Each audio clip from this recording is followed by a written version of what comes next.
اچھی طرح سمجھ لیں کہ پاکستان اسلام کے اور کلمے کی بنیاد پر بنایا گیا۔ ہمارے ہاں لوگ کہتے ہیں جی فلانا بندہ مذہب کا کارڈ استعمال کر رہا ہے۔ سن لو، قائد اعظم محمد علی جناح نے پاکستان بنانے کے لیے مذہب کا کارڈ استعمال کیا۔ ابھی آپ نے نعرہ لگایا نا پاکستان کا مطلب کیا؟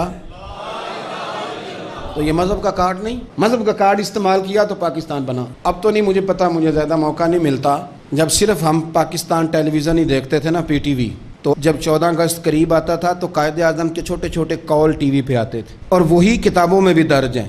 بالکل پاکستان ٹیلی ویژن میں نشر کرتا تھا۔ پشاور یونیورسٹی میں پاکستان بننے سے چند سال پہلے، 2-3 سال پہلے قائد اعظم کا خطاب ہوا۔ نوجوانوں نے پوچھا، پہلا سوال، بس 2 سوال 2 جواب سن لیں۔ جتنے مصنفین آئے قائد اعظم پہ لکھنے والے، یہ سب نے لکھا ہے۔ طالب علموں نے پوچھا محمد علی جناح سے کہ سر آپ یہ بتلائیے پاکستان کب بنے گا؟ تو قائد اعظم کہنے لگے یہ تو اس دن بن گیا تھا جس دن پہلا ہندو کلمہ پڑھ کے مسلمان ہوا تھا۔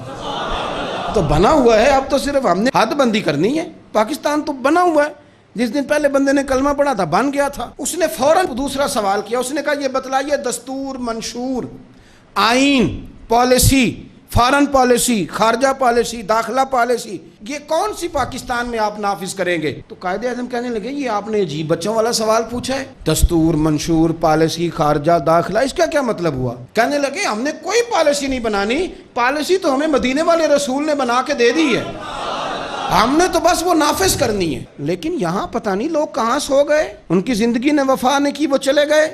یہاں آج بیوروکریٹ کو خطرہ ہے کہ دین نافذ نہ ہو جائے، تاجر کو خطرہ ہے کہ دین نافذ نہ ہو جائے، اتنی دولتوں کا حساب دینا پڑے گا۔ یہاں بہت سارے وڈیروں کو، جاگیرداروں کو خطرہ ہے کہ دین نافذ نہ ہو جائے، چلو مجھے کہہ لینے دو۔ بڑی بڑی گدی والوں کو خطرہ ہے کہ کہیں دین نہ نافذ ہو جائے، پیروں کو خطرہ ہے، مولویوں کو خطرہ ہے، یہ نافذ ہو گیا تو میری پجاروں کا بھی مجھے حساب دینا پڑے گا۔ انشراح صدر ہی نہیں، ہم مخلص ہی نہیں اس کاج کے ساتھ۔ میں بڑی کھلے دل کے ساتھ بات کرتا ہوں کہ اگر یہ سارے گدیوں والے بھی جو بہت سارے اسمبلیوں میں بیٹھے ہوتے ہیں اور اپنے اپنے لیڈروں کی تعریفیں کر رہے ہوتے ہیں، تم بزرگوں کی اولاد ہو، تم نے بزرگوں کے نام پر ووٹ لیے، عزتیں پائیں، اور آ کے سیاسی لوگوں کی تعریف کرتے ہو، اس سے آدھی تعریفیں بھی تم مدینے والے رسول کی کرتے تو تمہاری دنیا بھی بن جاتی اور آخرت بھی بن جاتی۔ تم نے پیدائش کہاں کی، کھایا کس کا، اور تم نے نبھایا کس کے ساتھ؟ اس قدر درنگی۔ تو پاکستان نظام مصطفیٰ صلی اللہ علیہ وسلم کے لیے بنا ہے، اس میں دین نافذ ہوگا جب اس کے اندر حضور کا بنایا ہوا قانون لاگو ہوگا، جب اس کے اندر وہ سزائیں جو نبی پاک نے بیان کی وہ نافذ ہوں گی۔ آپ دیکھیں نا، حضور نے فرمایا تھا کہ میں وہ نظام لے کے آؤں گا کہ ایک عورت مقام حرا بہت دور تھا مکے سے، فرمایا ایک بی بی اکیلی مقام حرا سے چلے گی، اور وہ مکے آئے گی، مدینے آئے گی، اسے کسی کا ڈر نہیں ہوگا، اکیلی چلے گی۔ ہم تو اپنی جوان بچی اپنے محلے کی گلی میں رات کو اکیلی نہیں بھیج سکتے، حالانکہ بڑے کیمرے، بڑی خفیہ ایجنسیاں، بڑے ادارے، لیکن میرے رسول پاک بظاہر کوئی کیمرہ نہیں، کوئی خفیہ ادارہ نہیں، فرمایا میں وہ نظام لاؤں گا، مقام حرا سے عورت اکیلی چلے گی اور مدینے آئے گی، سوائے اللہ کے کسی کا خطرہ نہیں ہوگا۔ جناب ابو ہریرہ کہتے ہیں میں نے سن لیا تھا، میں منتظر تھا کہ وہ وقت آئے۔ پھر جناب عمر کا زمانہ، ایک بی بی آئی، وہ اونٹ پہ بیٹھی ہے اور اپنی گود میں اس نے گٹھڑی کپڑوں کی رکھی ہے۔ فرماتے ہیں جب مسجد نبی کے باہر اس نے اونٹ بٹھایا، میں نہیں کوئی اور بات کر رہا تھا، پوچھا کہاں سے آئی ہو؟ کہنے لگی مقام حرا سے۔ اکیلی آئی ہو کہ کوئی ساتھ تھا؟ کہنے لگی اکیلی تھی۔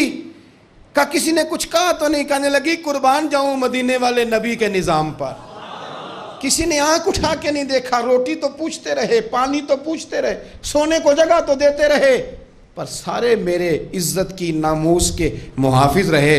حضرت ابو ہریرہ کہتے ہیں بی بی اس بندے سے باتیں کر رہی تھی، میری آنکھیں چھم چھم آنسو بہا رہی تھیں، اور میرے زبان سے بار بار نکل رہا تھا اللہم صلی علی محمد وعلی آل محمد صلی اللہ علیہ۔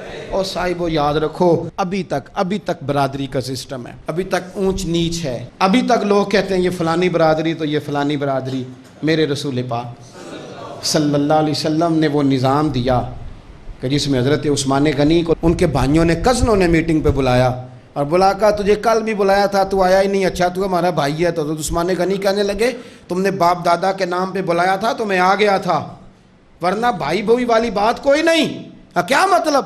فرمانے لگے تم نہیں میرے بھائی، تم میرے نبی کا کلمہ ہی نہیں پڑھتے، میرا بھائی تو وہ بلال ہے جو حبش کا رہنے والا ہے، وہ میرا بھائی ہے اس لیے کہ وہ میرے رسول کا کلمہ پڑھتا ہے۔ یہ ایک برتن میں کھانا کھایا کرتے تھے ابو ذر غفاری اور بلال حبشی، یہ سردار اور یہ غلام ایک برتن میں انہوں نے روٹیاں کھائیں، ایک دوسرے کے ساتھ وقت بتائے، صبحیں اور شامیں ان کی اکٹھی گزریں، میدان جہاد میں اور امن میں یہ اکٹھے رہے، مصطفیٰ کے وصال پر یہ ایک دوسرے کے گلے لگ کے روئے، عشق رسول ان کا سانجا، محبت ان کی سانجی۔